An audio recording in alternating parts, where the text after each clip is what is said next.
Welcome to all of you Chauhan civil service classes and जय हिंद दोस्तों। आइए चौहान सर की क्लास में आप सबका स्वागत है। और आज की क्लास में हम बात करेंगे भारतीय संविधान में क्लास होगी। भारतीय संविधान में हम संसद के बारे में पढ़ेंगे। जैसा कि मैंने आपको बताया था कि नेक्स्ट क्लास मंत्रिपरिषद मैंने आपको पढ़ा दी थी और नेक्स्ट क्लास आपकी लोकसभा और राज्यसभा होगी। भारतीय संसद के बारे में चर्चा होगी। और जो लोग भी इस चैनल में नए हो चैनल को सब्सक्राइब करें, लाइक करें और शेयर करना ना भूलें। चैनल को सब्सक्राइब जरूर करें और नोट्स जरूर तैयार करें। और जिन्होंने अभी आईएएस का फॉर्म नहीं भरा है वो आईएएस का फॉर्म फिल कर दें और कंटिन्यू अपनी स्टडी पर लग जाएं। चलिए आइए बात करते हैं भारतीय संसद पे बात करते हैं। ठीक, भारतीय संविधान में संसद का उल्लेख आपका अनुच्छेद 79 में किया गया है। Parliamentary have a brief explain describe the article 79 in Indian constitution.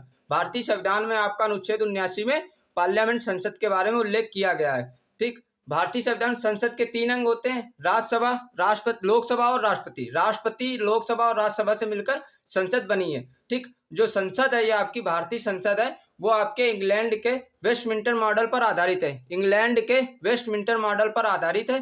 भारतीय संसद का जो आकार, जो स्वरूप है, वो आपके इंग्लैंड के वेस्टमिंस्टर मॉडल पर आधारित है। अब वेस्टमिंस्टर क्या है मैं आपको बता दूं।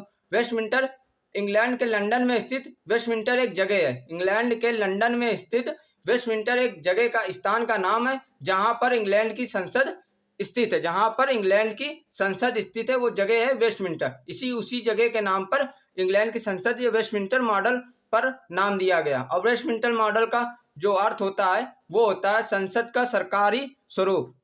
जो संसद का संसदीय सरकार स्वरूप, parliamentary form of government. Parliamentary form of government, ये आपका वेस्टमिंस्टर का अर्थ होता है। वेस्टमिंस्टर मॉडल का अर्थ होता है पार्लियामेंट्री फॉर्म ऑफ गवर्नमेंट, संसदीय सरकार का स्वरूप। ठीक, अब बात करते हैं संसद। भारतीय शासन अधिनियम 1935 के तहत, भारतीय शासन अधिनियम 1935 के तहत, भारतीय शासन अधिनियम 1935 के तहत अखिल भारतीय संघ और विधानमंडल की स्थापना की गई थी। भारतीय शासन अधिनियम 1935 के तहत अखिल भारतीय संघ और विधानमंडल की स्थापना की गई थी।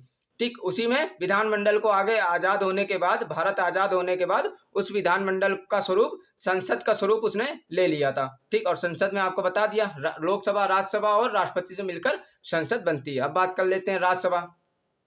ठीक, अब यहाँ पे मैं अभी इसको ब्रीफ करूंगा, अभी शॉर्ट में समझिए और इसको बाद मैं ब्रीफ करता हूँ राष्ट्रपति से कैसे मिलकर संसद बनती है, कैसे यहाँ राष्ट्रपति का क्या महत्व है, क्या राज्यसभा का महत्व है, क्या लोकसभा का महत्व है। ठीक, इनके बारे में मैं आगे एक्सप्लेन करूंगा, ब्रीफली एक्सप्लेन करूंगा। सॉरी। और राज्यसभा में अधिकतम सदस्यों की संख्या 250 होती है। राज्यसभा में अधिकतम सदस्यों की संख्या आपकी 250 होती है और इसमें जो सदस्य चुने जाते हैं वो राज्यों से चुने जाते हैं। ठीक, निर्वाचित सदस्यों में 238 सदस्य निर्वाचित किए जाते हैं और 12 सदस्य आपके अनुच्छेद 80 के का के तहत 12 सदस्यों को राष्ट्रपति मनोनीत करते हैं। ठीक, जो कि वर्तमान में राज्यसभा में सदस्यों की संख्या 245 है।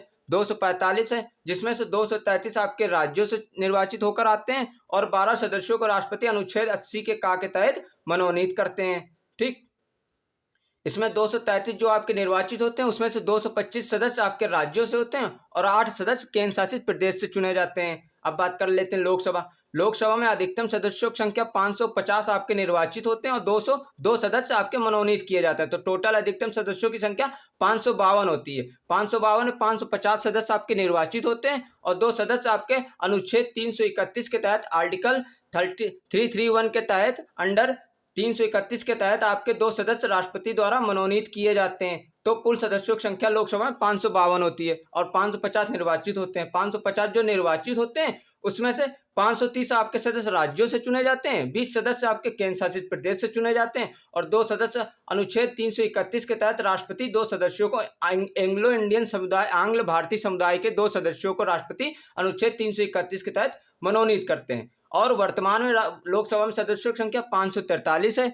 543 543 है, जिसमें से 524 सदस्य राज्यों से और 19 सदस्य केंद्र शासित प्रदेश से चुने जाते हैं। और जो अनुच्छेद 331 के तहत जो राष्ट्रपति 2 सदस्यों को मनोनीत करते हैं उसे हटा दिया गया है। वो संविधान 104वें संविधान संशोधन अधिनियम 104वें संविधान संशोधन अधिनियम 2020 के तहत लोकसभा में मनोनीत किए जाने, आंग्ल भारतीय समुदाय के 2 सदस्यों को मनोनीत किए जाने वाले प्रावधान को इस संशोधन के तहत हटा दिया गया है। जो अनुच्छेद 331 के जिसके तहत 2 सदस्य आंग्ल भारतीय समुदाय के 2 सदस्य राष्ट्रपति मनोनीत करते थे, उसे 104वें संविधान संशोधन अधिनियम 2020 के तहत इसको हटा दिया गया है। अब इसको हम आगे आइए चलते हैं, ब्रीफ करता हूँ, अपना नोट्स तैयार करते जाइएगा। ठीक, चलिए मैं अब बात करता हूँ आगे, डिफरेंस आपको बताता हूँ लोकसभा और राज्यसभा, और राष्ट्रपति का क्या यहाँ महत्व, क्यों राष्ट्रपति ये तीन अंग क्यों है, राष्ट्रपति संसद का अंग कैसे है। अब इसको ब्रीफ करता हूँ, नोट्स तैयार करते जाइएगा, कंटिन्यू बने रहिएगा।